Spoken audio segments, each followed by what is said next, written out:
청와대와 새누리당 김무성 대표의 공천 룰을 둘러싼 갈등이 일단 숨고르기에 들어갔습니다. 다음 주에는 추가 논의를 위한 당내 특별기구가 발족하는데 갈등이 봉합될지 관심입니다. 잠시 뒤부터는 내년 총선의 지역구 의석수를 확정하기 위한 국회의원 선거구 획정위원회 전체 회의가 시작이 되는데요. 국회로 가보겠습니다.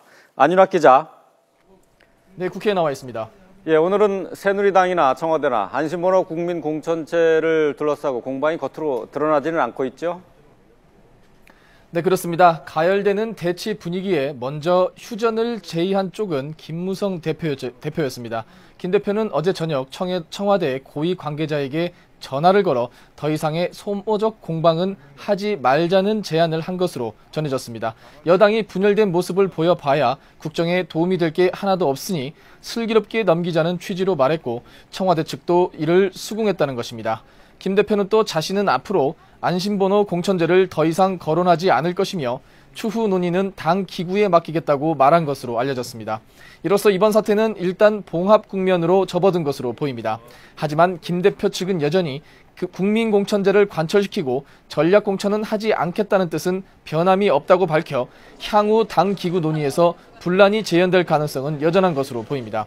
이런 가운데 새누리당은 오는 5일, 그러니까 다음 주 월요일 내년 총선 공천제도 논의를 위한 당내 특별기구를 발족하기로 했습니다. 기구 내에서는 김 대표의 안심번호 국민공천제 문제를 비롯해 전략공천 유지 문제 등 모든 공천 관련 이슈가 테이블에 오를 전망입니다.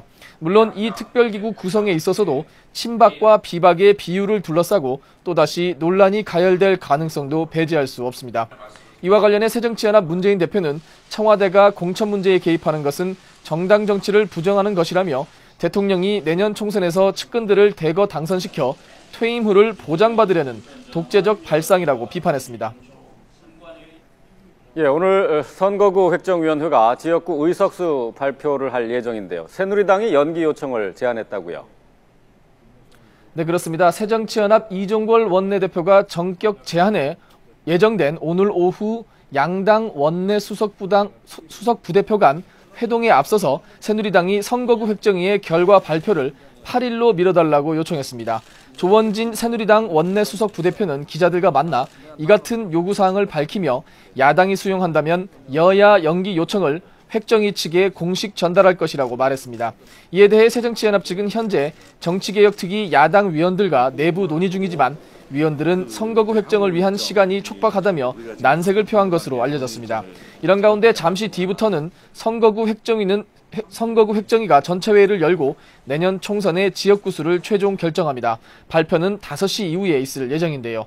오늘 지역구 수 결정에 관심이 쏠리는 이유는 획정위가 244곳에서 249곳의 지역구 범위 안에서 어떤 안을 내놓더라도 인구 편차 2대1 이하라는 원칙에 따라 농어촌 지역의 선거구는 크게 줄어들기 때문입니다.